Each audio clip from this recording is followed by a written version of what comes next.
Welcome to Ask and Learn.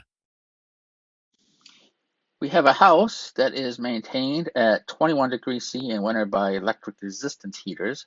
If the outdoor temperature is 9 degrees C, the second law efficiency of the resistance heaters is, well, we can look at the coefficient of performance in the reversible case or the ideal case.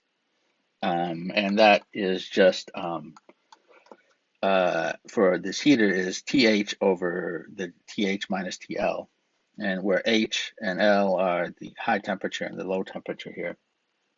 So we have this is the reversible coefficient of performance. So if it was reversible, and then the actual coefficient of performance is actually 1 because all of the in the sense all of the heat, all of the electricity is getting converted to heat.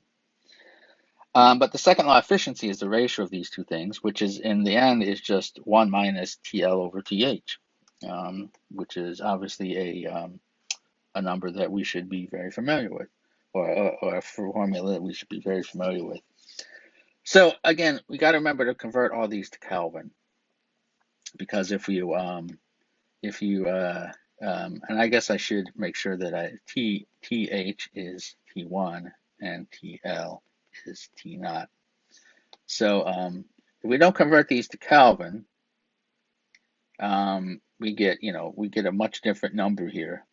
This thing is going to be like what a half. So we get a efficiency of 50%, something like that with some ridiculously high number.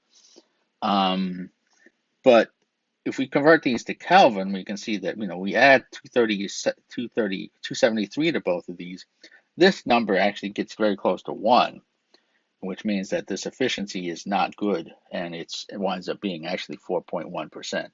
So electric resistance heaters are not have very low second law efficiencies, generate a lot of entropy, which you might expect.